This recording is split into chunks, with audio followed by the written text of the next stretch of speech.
Chicken tikka sauce, ഉള്ളി, വെളുത്തുള്ളി, capsicum, തൈര്, കുരുമുളക് പൊടി, ഉപ്പ്, വെളുത്തുള്ളി ഇതെല്ലാം കൂട്ടി മിക്സാക്കിയിട്ട് അടിച്ച് ഇതിലേക്ക് ഒഴിക്കുക.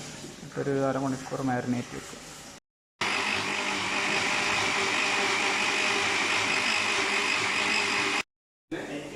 മക്രൂണ വിത്ത് റൈസ്,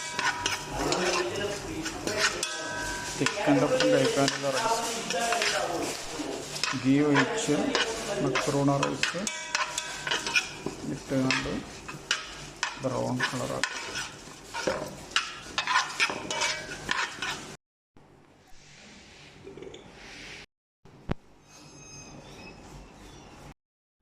അപ്പോൾ മാരിനേറ്റ് വെച്ചിൽ കുറച്ച് സുർക്കി കൂടി ഒഴിച്ചിട്ട് അങ്ങനെ കമ്പിയിൽ ഓരോന്നായിട്ട് വെക്കുക. അതായത് തക്കാളി, ഉള്ളി, ക്യാപ്സിക്കം അടിയിൽ കൂടി കോർത്ത് വെക്കുക.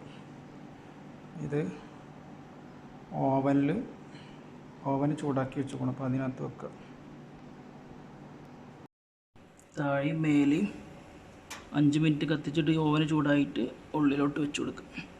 ശേഷം ഒരു 10-15 മിനിറ്റായിട്ട് ബ്രൗൺ കളറായിട്ട് പിന്നെ ഭാഗം മേലാക്കിയിട്ട് തിരിച്ച് വെച്ച് കൊടുക്കുക. അങ്ങനെ 2-3 പ്രാവശ്യം നല്ല ബ്രൗൺ ആക്കിയിട്ട് നമുക്ക് സെർവ് ചെയ്യാം. മക്രൂണ വിത്ത് റൈസ് റെഡിയായി. തിക്കയിലോട്ടുള്ള കോമ്പിനേഷനായിട്ട് റൈസ് ഉപയോഗിക്കും.